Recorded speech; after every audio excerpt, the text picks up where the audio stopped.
Naomba nikukaribishe Sheikh, sasa tuone moja kwa moja tuingie kwenye kipengele kinachofuata ambayo ni ihram na makatazo yake. Karibu sana. Rabbil alamin wassalatu wassalamu ala ashrafil anbiya'i wal mursalin nabiyina Muhammad sallallahu alayhi wa ala alihi wa ashabihi wa man tabi'ahum bi ihsanin ila yawmiddin. Mubarak kumhimidi Allah subhanahu wa ta'ala na kumtakia swala na salam Mtume wetu Muhammad, ikiwa ni wiki yetu ya pili katika semina zetu za kuendea ibada hii ya haji kutoka Nuru Path Haji ni Umra, ikiwa leo tarehe 26 ya mwezi wa 4 mwaka 2026, ambaye ni sawasawa pia vile vile na tarehe 9 ya mwezi wa 11 Dhulqaada, ambao ni mwaka 1447 Hijiria, ambao kwa leo mada yetu ya mwanzo tukaanza nayo ni kama ambavyo anajieleza katika skrini yetu hapo, ihram na pia vile vile na miqati. Ihram na miqati, taanza kuelezea ihram ni kitu gani. Sasa tulitaja hii pia ihram katika ile semina yetu iliyopita, neno ihram tulilitaja. Sasa leo tutafahamu, tutajua kwamba hii ihram ni kitu gani. Katika namba 1 pale kwamba ihram ni nini. Ihram ni hali, ihram ni hali maalum ya kiibada, hali maalum ya kiibada ambayo huanza kwa nia kumwabudu Allah subhanahu wa ta'ala kwa ajili ya kutekeleza ibada ya haji, na pia kadhalika kwa ajili ya kutekeleza ibada ya umra. Kwa maelezo ya ihram ya ufupi, leo ukiambiwa ihram ni nini, ihram ni nia ya kuingia katika moja ya ibada mbili, ibada ya haji au ibada ya umra. Ihram ni nia ya kuingia katika ibada ya haji au ibada ya umra. Na hii ihram pia ina sehemu zake zile unakuja kuzitaja ambazo ni miqati. Na pia kadhalika ihram ina maana pia zile nguo ambazo anazovaa yule ambaye atakayetaja hii ihram kwa upande wa mwanaume, na pia kadhalika kwa upande wa mwanamke, ambaye kwa upande wa mwanaume yatavaa nguo mbili nyeupe ya juu, na pia vile vile na nguo ya chini ambaye ni izar na rida, tavaa ya juu na pia kadhalika tavaa ya chini.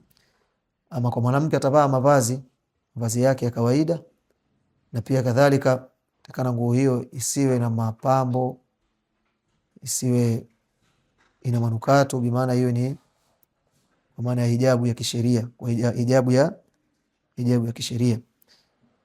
Na kabla sijataja mambo ambayo yamekatazwa, mtu akishakuwa kashataja nia hii ihram, nia kuingia katika ibada ya umra au ibada ya haji, sababu ya kwa mambo ukitaja nia hii kwa kusema Allahumma labbaika hajja au Allahumma labbaika umra, ya kwa baadhi ya mambo ambayo uruhusiwi kuyafanya.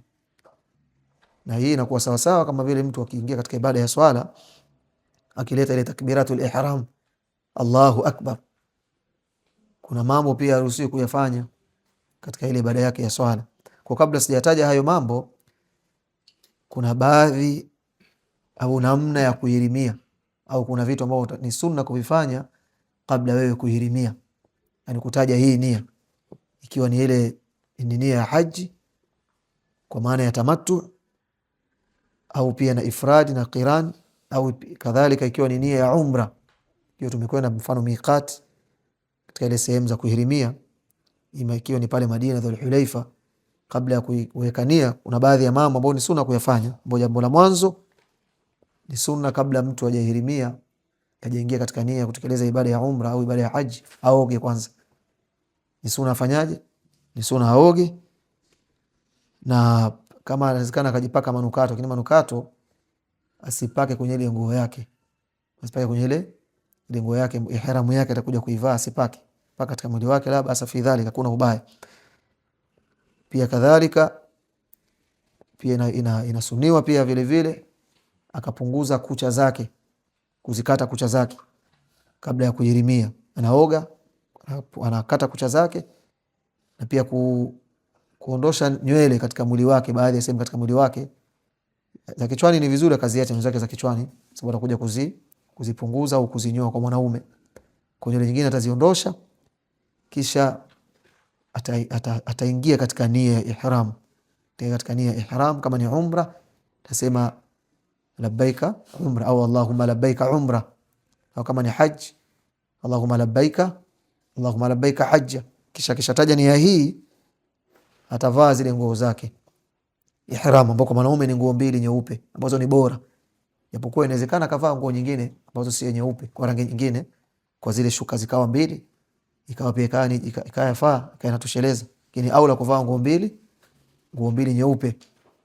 Nyeupe si katika kuvaa ihramu, pia hata katika mavazi. Mfano kwa wanaume sisi kuvaa kanzu ni sunna, ni imesuniwa zaidi kuvaa kanzu nyeupe. Kanzu nyeupe imesuniwa zaidi, sababu Mtume katika hadithi anasema kwamba vaeni katika nguo zenu, vaeni nguo nyeupe, kuambia wanaume. Na pia vile vile wakafinini maiti wenu kwa nguo nyeupe, kwa ile sanda. Kwa nguo nyeupe ni bora, japokuwa yafaa kuvaa rangi nyingine, lakini kuna rangi ambazo haramu kuzivaa. Yani mtu akavaa nguo ambayo inakuwa ni piwa nyekundu moja kwa moja, nguo yake yote haijachanganyika na rangi nyingine yote, hii imekatazwa na sheria. Lakini pia ni makuruhu, kuna baadhi ya nguo kuvaa ni makuruhu rangi. Kwa upande wa wanaume kuvaa, mtu kavaa nguo zake, yani kavaa full nguo nyeusi, hii ni makuruhu. Yani si haram, lakini haipendezi. Laisa bi mahbub, si jambo linalopendeza kuvaa nguo nyeusi tupu kwa mwanaume. Anavaa kuanzia mtu viatu, soksi, paka kama ni kanzu nyeusi. Atafuta baki ndani kitambaa, kavaa cheusi, kofia nyeusi, kavaa zile sendo zake nyeusi. Hii ni makuruhu, si haram, ni makuruhu, haipendezi kufanya hivi. Kwa atavaa zile ihram, kisha ataanza kuleta talbia, ni maneno ya tauhid, na ni vizuri tukahifadhi, sababu katika haji pia tutataja sana maneno haya ya tauhid. Labbaik Allahumma labbaik, labbaik la sharika laka, labbaik innal hamda wan ni'mata laka wal mulku la sharika laka. Atataja maneno haya paka atakapoiona ile al-Kaaba, au akifika pale anataka kuanza ibada yake ya umra, na atakalisha kusema maneno. Na maneno haya ni tauhid ya Allah, nampokesha Allah subhanahu wa ta'ala kwamba nakuitika labbaik, nakuitika Allahumma labbaik, Mola wangu nakuitika mimi mja wako. Labbaik la sharika laka, labbaik, nakuitika Allah, hauna mshirika, nakuitika Mola wangu. Innal hamda, hakika sifa ambazo ni nzuri, na neema, na zile neema nyingi. Innal hamda wan ni'mata laka wal mulk, ni vako wewe na ufalme ni wako Allah subhanahu wa ta'ala. Labbaik la sharika laka, labbaik. Kwa hiyo talbia ni muhimu kuhifadhi kwa mahujaji, tuileta baada ya kuweka nia kuingia katika ibada ya haji, na pia kadhalika katika ibada ya umra. Kwa hiyo ni ambao ni sunna kuyafanya kabla ya kuingia katika hii ihram. Tunasema ihram ina maana ya nia, na pia ina maana ya zile nguo. Bana nipe ihram bana, zinaitwa ihramu pia, na pia ni nia ya kuingia katika ibada, na pia ni nguzo hii ihram katika ibada ya haji, na pia katika ibada ya umra. Na nguzo kikisemwa kitu katika sheria kwamba hiki ni nguzo, huwa ile nguzo lazima uilete, yani huwa haina mbadala. Yani kama umeacha nguzo labda madhali umeacha nguzo labda utafanya hiki, taziba ile nguzo, haina mbadala. Kwa hiyo ni nguzo katika ibada ya umra, na pia kadhalika katika ibada ya haji.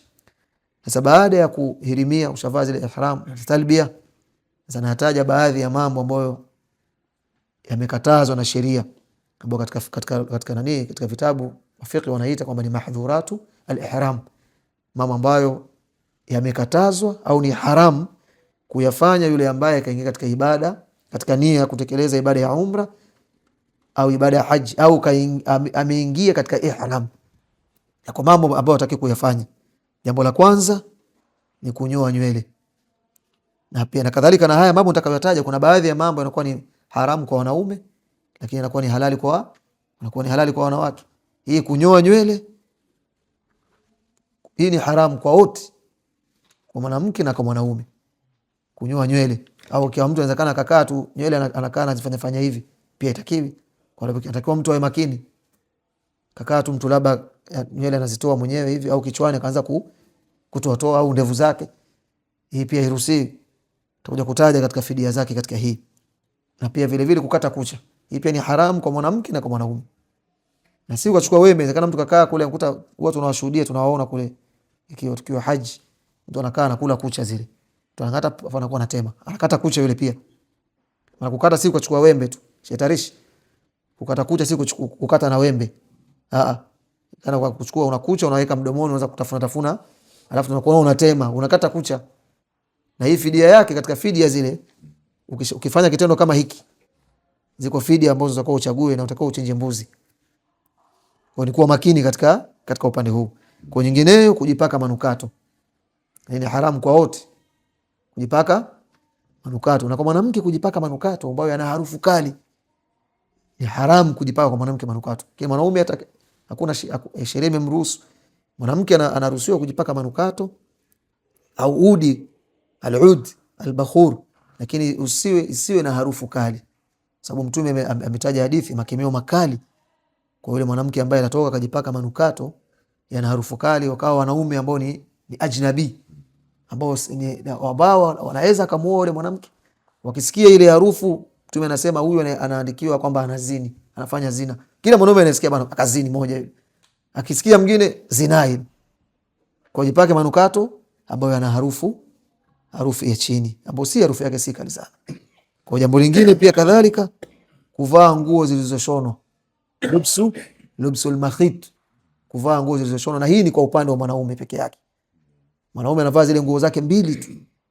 Atakiwa ndani kuvaa singlendi ndani, kuvaa ile bitwana yake ndani haruhusiwi, na pia kuvaa nguo ya ndani ya chini, ima ni boxer na mfano kama hivyo, haruhusiwi. Na pia vile vile haruhusiwi pia mwanaume kuvaa kofia kama nilivyo mimi au Sheikh Feruzi, pia kofia kama ile hairuhusiwi kuvaa kwa upande wa mwanaume. Na pia vile vile kuvaa viatu ambavyo vinafunika mguu kwa upande wa mwanaume hairuhusiwi, kwa kuvaa nguo iliyoshonwa kwa upande wa mwanaume. Kile mwanamke anaruhusiwa kuvaa, kwa sababu kuvaa vile mwanamke kwake yeye inakuwa ndio stara, inakuwa kwake yeye inakuwa ndio stara. Na katika jambo ambalo limekatazwa pia kadhalika na sheria ni kuwinda. Unaweza kaa umekania yako sasa ukamwona kapita mnyama, na kuwinda ni wale wanyama ambao wanaowindwa. Ani sio kama mtu haiwezekana kawinda mbuzi, sio? Au kawinda ng'ombe, yani ni kuwinda wale asaid. Ani asaidul barri wanaeleza wanachuoni, wale wanyama wa mwituni, wale wanyama wa kuwindwa, swala na mfano wa wale, si ng'ombe au sio mbuzi. Kwa hiyo ukaingia katika hii haramu, ukawinda ule mnyama ukamla, makosa. Au kamaonesha mtu ukatumia njia bana, yeye hayuko katika ibada bana, niwindie ule mnyama, pia hairuhusiwi na sheria. Ukatumia kwamba huyu sasa hayuko katika ibada, yeye anaruhusiwa bana, ukiashiria pia ukakusaidia pia hairuhusiwi. Kwa hiyo kuwinda kile kinachowindwa, wanyama wale wa bari, wale wanyama wa mituni. Na pia vile vile katika mambo ambayo haruhusiwi mtu kaingia katika ile ihram ni kuoa. Kaingia katika ihram anaoa au kuposa. Yuko katika ihram kaenda kule bakaona nataka bana posa bana, kwa mtu na binti kwa bana nataka nimpose binti yako, yeye hairuhusiwi mpaka amalize ibada yake ile, mpaka amalize ibada. Hii hapa na kipo kisa, yuko mzee mmoja, mzee atakuwa kama sijasahau ni kutoka Indonesia au Malaysia. Yuko mmoja katika rafiki zetu wakati tunasoma Madina, vijana wa Rwanda. Yule kijana alikuwa anasimamia pale Raudha Tusharifa katika msikiti wa Madina. Kuna kiwanja cha peponi kiko pale. Tulikwenda Sheikh Tarish ni Raudha Asharifa. Sasa yule mzee kaja, yule kijana akamfanyia huduma nzuri sana pale. Mzee ima ni Malaysia tokea au Indonesia. Mzee akamwambia nikija mimi basi, nikija inshallah nitakuletea zawadi. Zawadi anambia wewe utaona siku nikija inshallah. Mzee akaja tena umra siku nyingine, alipokuja basi bwana akaja akafika pale bwana twende nani njoo, akamuita yule kijana alikuwa yuko na binti yake, akamwambia bwana binti yangu ile zawadi nilikwambia binti yangu huyu hapa. Yana akaona kama mzee mbona kama anitania, akamwambia binti yangu ile zawadi nilikuletea, nilikwambia nitakuletea ndio hii. Kwa mimi ndo wali wake niko hapa. Kwa ndio kafungiwa Masjid Nabawi. Kijana kaozeshwa yuko Rwanda yule kijana. Mzee kaja bwana kakaa njoo tukae. Kaita mashahidi wawili, wakawa ni watu yule yuko yeye na mashahidi wawili na kijana wanne, wakakaa bana fulani fulani. Kijana kawa lakini ile baada ya kumaliza ile ibada ya umra, lakini si umeshaweka nia alafu ukakuposa au kuoa, hii aliruhusiwi pia kadhalika. Na pia vile vile jambo bora aliruhusiwi ni kukata mti. Na hiko kukata mti ni kukata ule mti wa asili. Ule mti sababu kuna miti wanasemaga ni miti ya asili. Na mfano miti mingi, mfano kama ambao iko huku mfano au ambao iko Makka, au mfano ambao iko Madina. Madina ukienda kuna miti ile iliyopandwa ile inaruhusiwa kukatwa. Yani miti ambao wamepanda wao wenyewe, haikujiotea yenyewe. Au wamepanda maua yale, hakuna ubaya kuyakata. Au miti ile ambao wao wameipanda wakaimwagia maji, yani miti ambayo imekatazwa kuikata ni miti ambayo ya asili, yani mti umeota wenyewe. Unakwenda Maka kule, kwa mfano kama uko kule Arafa, kuna miti imejiotea yenyewe, ile uruhusiwi kuikata. Ni ambao wameupanda wao wakamwagia maji ukakua, ule hakuna shida. Mzikana ukafanyaje? Mzikana kukata mti ambao umeota wenyewe. Ule mti mvua ya Allah mwenyeshea mtu kaota, uruhusiwi kukata mti ule. Kwa hizi zinaitwa mahdhuratu al-ihram.